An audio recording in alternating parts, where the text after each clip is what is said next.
Chhota Udepur police station વિસ્તારમાંથી ચોરાયેલ motorcycle સાથે એક ઇસમને ઝડપી પાડી મોટરસાયકલ ચોરીનો ગુનો શોધી કાઢતી છોટાઉદેપુર પોલીસ સ્ટેશન વિસ્તારમાંથી ચોરાયેલ મોટરસાયકલ સાથે એક ઇસમને ઝડપી પાડી મોટરસાયકલ ચોરીનો ગુનો શોધી કાઢતી Chhota Udaipur police IG Shaikh police અધિક્ષક છોટાઉદેપુર તથા છોટાઉદેપુર ડિવિઝન ઇન્ચાર્જ નાયબ પોલીસ અધિક્ષક ગૌરવ અગ્રવાલ નાઓએ મિલકત સંબંધી વાહન ચોરીના વણ શોધાયેલા ગુનાઓ શોધી કાઢી અસરકારક કામગીરી કરવા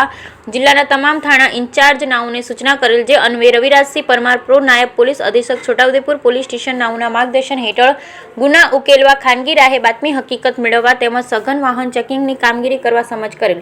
જે અનુસંધાને આજરોજ એસપી પરમાર પોલીસ ઇન્સ્પેક્ટર તથા RM વાળા પોલીસ સબ ઇન્સ્પેક્ટર નાઓ પોલીસ કર્મચારી સાથે છોટાઉદેપુર પોલીસ સ્ટેશન વિસ્તારમાં રંગપુર નાકા પાસે વાહન ચેકિંગમાં છે તે હતા દરમિયાન એક ઈસમ રંગપુર તરફથી નંબર પ્લેટ વગરની મોટરસાયકલ લઈને આવતા સદરી મોટરસાયકલના ચાલક પાસે મોટરસાયકલના કાગળો તથા માલિકી અંગે આધાર પુરાવા માંગતા તેની પાસે કોઈ આધાર પુરાવો મળી આવે નહીં, જેથી મોટરસાયકલ કે સાયકલના એન્જિન નંબર H11EYL F5F576 તથા ચેસિસ નંબર MBL HAW